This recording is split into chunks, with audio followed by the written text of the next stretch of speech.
دوستان یک موتور میبینید. این موتور 20 ساله که روشن نشده، مدل 62 هوندا ژاپنی. قراره که بازسازیش کنیم و نوش کنیم.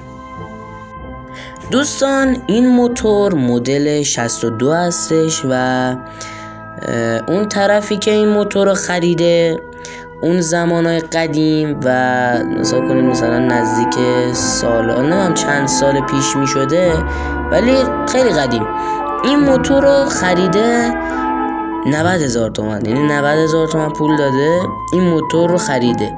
این موتور مدل 62 یه عدد هوندا 125 سی سی ژاپنی هستش و یه ژاپنی اصیل و تمام عیار و یک طلای 18 عیار. اونایی هم که موتور سوارن و از موتور سرشون میشه میدونن من دارم چی میگم. ببینید الان داخل ایران متاسفانه یک بدیهی که شده، طرحهای موتور خیلی زیاد شده و اینکه مثلا یه موتور واقعا میبینید اصلا بهش نمیخوره طرح باشه، ولی طرح موتوره، یعنی طرح مثلا 200 یا طرح مثلا بی کلاچ همچی چیزی وجود داره داخل کشور ما متاسفانه و به خاطر همچین چیزی مردم دنبال موتورهای قدیمی بیشتر میرن، چون مثلا میدونن موتورهای قدیمی دیگه توشون ناخالصی نداره.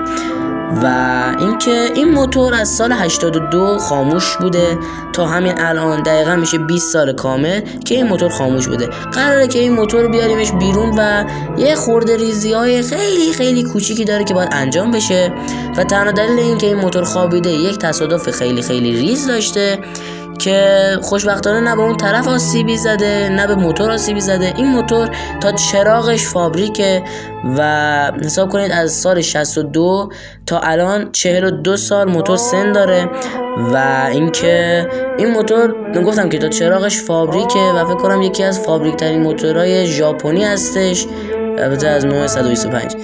و اینکه اگر دوست دارید پارت های بیشتری از این موتور گذاشته باشه داخل چنلمون حتما بهم بگید، خوشحال میشم داخل کامنت ها بهم حتما بگید. و اگر توضیحات بیشتری خواستید درباره موتور میتونید دوباره داخل کامنت ها به من بگید تا من پارت به پارت این موتور رو براتون بذارم و داخل پارت به پارت این موتور ویدیوهای این موتور میتونم بهتون توضیحات زیادی بدم اگر مایل باشید. و مرسی که تا اینجای ویدیو منو همراهی کردید و تماشا کردید. تا ویدیوی بعدی، خدا نگهدار.